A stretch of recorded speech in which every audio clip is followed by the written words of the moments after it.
Bonsoir, les bals traditionnels reviennent-ils à la mode? Le bal trad, comme on le surnomme, attire de plus en plus de jeunes, des associations dynamiques en Auvergne qui proposent également des initiations aux danses traditionnelles, comme la bourrée par exemple. Mais est-ce que le bal traditionnel d'aujourd'hui ressemble toujours à ce bal traditionnel d'autrefois?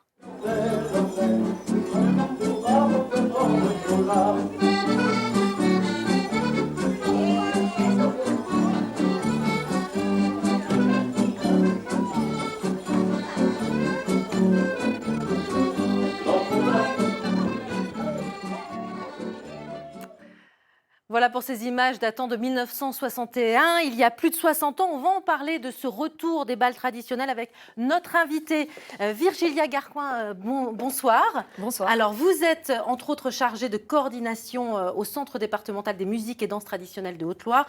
Est-ce que le bal traditionnel d'aujourd'hui ressemble à ce que l'on a pu voir dans ces images en noir et blanc? Eh bien, quasiment. À part les vêtements qui ont un peu changé, le répertoire est le même, les danses sont les mêmes. Il y a peut-être un peu plus de mélange au niveau des générations. Mais on a vu pas mal de jeunes quand même sur ces images. Il y a pas mal de jeunes, mais il n'y avait pas d'enfants. Ouais. Et voilà, c'est un peu moins mélangé, mais voilà. Effectivement, les femmes étaient en robe et au talon. Et en talon. Alors, je connais quelques personnes qui dansent en talon, mais ce n'est pas la majorité.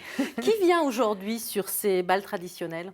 Eh ben, tout le monde, en fait. C'est vraiment très ouvert, donc tout le monde peut venir, peu importe qui sache danser ou pas.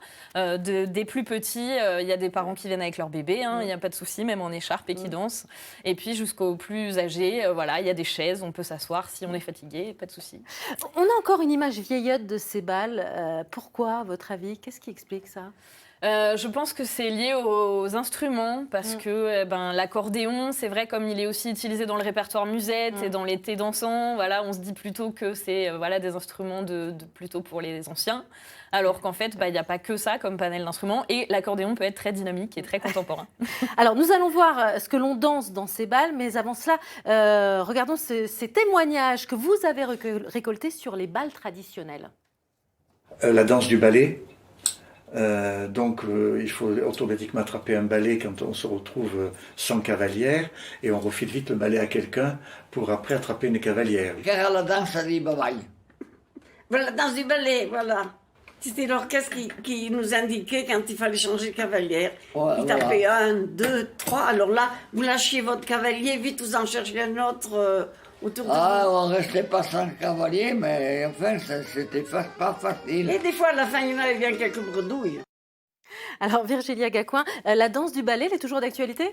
Alors moi, je ne l'ai pas vue, donc je pense qu'elle se danse moins aujourd'hui qu'elle s'est dansée il y a quelques années. Mais Alors, dans ce film, on retrouve les témoignages que le Centre départemental des musiques et danses traditionnelles de Haute-Loire récolte. Pourquoi c'est important justement d'avoir toutes ces archives audio de ce qui s'est passé en fait de ces bals?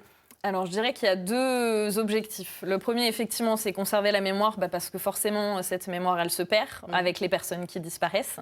Donc, avoir une trace et pouvoir retrouver un petit peu un instantané d'un territoire et de ses coutumes, ses vies, en fait. Voilà, ses habitudes de vie, c'est important. Et il y a aussi les faire connaître, c'est-à-dire que archiver, c'est bien, mais il faut aussi les diffuser. Donc, c'est pour ça qu'on a fait des films documentaires aussi, pour que les gens, et qui sont accessibles sur YouTube, pour que les gens puissent s'en emparer. En fait. Et on est dans de la transmission, comme pour ces bals traditionnels, justement. Oui, tout à fait. L'idée, en fait, c'était aussi de montrer le contexte de ces musiques et danses traditionnelles-là et de montrer un petit peu de quel territoire elles viennent, en fait. Et comment vivaient ces habitants, qu'est-ce qui leur tenait à cœur, voilà. On entend du patois. D'ailleurs, dans ces archives, il y a aussi pas mal de patois. Oui. Il y a encore des gens qui parlent patois, pas mal, en fait, en Haute-Loire. Alors, les instruments utilisés aujourd'hui dans les bals sont-ils les mêmes qu'autrefois ? Alors oui et non. Je dirais qu'ils sont peut-être plus variés. Voilà, il y a bien sûr l'accordéon, toujours la vielle à roue, mais il y a aussi tous les instruments en fait qui ont évolué avec leur époque, donc de la guitare électrique, de la batterie, d'autres instruments d'autres genres de musique. Ça, on peut trouver justement dans les bals traditionnels, on peut trouver aussi ces instruments qui attirent très diversifié. Quelle danse retrouve-t-on aujourd'hui dans ces bals? On danse quoi? Eh ben, on danse des choses qui sont issues, on va dire, des branles doubles de la Renaissance, donc des rondes, etc. Après, chaque région a un peu, et même j'irais jusqu'à dire chaque ville parfois, a un peu ses danses et son terroir, quoi. Mais on danse à la fois donc, des danses assez anciennes et puis des choses plus récentes qui sont arrivées plutôt au 19e siècle et qui sont un peu communes aussi au bal musette, donc tout ce qui va être valse, scottish, qu'est-ce que je pensais à la marche, voilà. Et on danse forcément la bourrée. Alors, pas forcément, mais quand même, c'est vrai que c'est une danse un peu emblématique. Donc, c'est rare qu'il n'y ait pas de baltrade en Auvergne sans bourrée. Justement, on la danse de différentes manières, cette bourrée. Est-ce que la danse a évolué aussi avec le temps ? Oui, la danse a évolué avec le temps, forcément. Et en fait, j'ai presque envie de dire, il y a une danse par danseur, parce que chaque danseur a aussi son style, chaque région a un peu son style. Et oui, c'est une danse qui est super, parce qu'on peut la danser à 2, à 3, à 4, à 6, à 12. Il y a plein de figures, de formats différents. La seule chose qui reste, c'est une danse de communication. Voilà, les gens se regardent beaucoup et sont tout le temps en connexion les uns avec les autres. On va voir et entendre le brunophone, cet instrument. Est-ce qu'il existe toujours chez nous, justement? Non, je pense que il vient d'où déjà? dans les musées, alors ouais. c'est un piano mécanique en fait, donc avec batterie, voilà, on voit les percussions là, puis il y a une mélodie qui est jouée et donc le brunophone a été inventé par Monsieur Brun, donc qui est originaire de Haute-Loire, de la commune d'Estables, si je dis pas de bêtises. Et donc ça permettait, quand il n'y avait pas de musiciens, voilà, par exemple, il y a des thermes voilà, en Haute-Loire où il y avait un piano mécanique qui permettait de distraire les curistes qui venaient prendre les eaux. Voilà. On pouvait danser, il suffisait d'actionner la manivelle et puis on pouvait danser. Pas besoin d'artistes justement sur scène. Aujourd'hui, les associations qui proposent des bals traditionnels sont nombreuses. Comment expliquez-vous justement cet engouement pour le baltrad ? Son accessibilité et son ambiance très très très conviviale. Comme on peut venir à n'importe quel âge, qu'il n'y a pas besoin de savoir danser pour pouvoir venir, et que l'ambiance est super. Il y a toujours souvent une buvette, des musiciens en live, c'est vraiment très agréable. C'est un moment pour se retrouver aussi, et c'est très festif. Oui, c'est très festif. On peut se retrouver entre amis, aller avec ses parents, ses enfants, c'est très agréable. Et ce sont aussi ces associations proposent aussi des stages justement d'initiation pour apprendre, si on veut apprendre justement à danser cette danse traditionnelle. Oui, très souvent. Soit il y a des initiations vraiment début de bal, pour permettre aux gens de s'initier, soit il y a des stages plus longs sur des danses spécifiques ou des répertoires spécifiques, souvent l'après-midi du bal. On va avoir à écouter un extrait du collectif La Novia, ce qui permet de voir que la musique traditionnelle, vous en parliez un peu, continue à évoluer justement dans le temps. Bien sûr, c'est pas figé. Donc ça, c'est important. Ben justement, on les voit. Et on danse, pareil, là on danse quoi alors? C'est une bourrée, une bourrée à deux.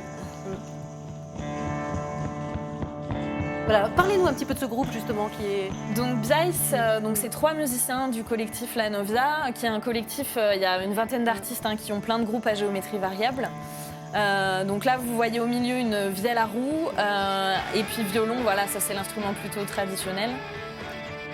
Alors, on va parler aussi des festivals que vous organisez, le festival Les Basaltiques. Rapidement, ça attire beaucoup de personnes, justement, ce festival. Ça a lieu quand? Alors, ça a lieu fin juillet, toujours la dernière semaine de juillet. Et on est, à peu près à 2500 personnes sur 4 jours, au plein cœur de la ville du Puy. Que dire d'autre si ce n'est qu'on essaye de faire une immersion en fait dans les musiques et danses traditionnelles. Donc comment ça se passe? On fait des stages, soit longs d'instruments et de chant, donc de 3 jours, et de danse aussi, soit des plus petits stages pour que les gens puissent s'initier pour les danses du soir, et après il y a des bals tous les soirs. Pour terminer très très rapidement, quelques rendez-vous justement à venir, notamment en Haute-Loire. Il y a un gros bal le 21 octobre à la Maison pour tous de Brive-Charensac, le colossal bal avec 4 groupes et des stages en après-midi justement. Il y a plein d'autres festivals. Merci beaucoup Virgilia Gacouin, et je vous invite justement à découvrir en détail les musiques traditionnelles et les bals trad sur le site l'AMTA, l'Agence de musique des territoires d'Auvergne, et sur le site du Centre départemental des musiques et danses traditionnelles de votre territoire. Vous avez les adresses, et puis vous pouvez également poursuivre ces échanges et témoigner sur nos réseaux sociaux. Voilà, l'information continue dans Ici 19-20 avec ce qu'il faut retenir de l'actualité.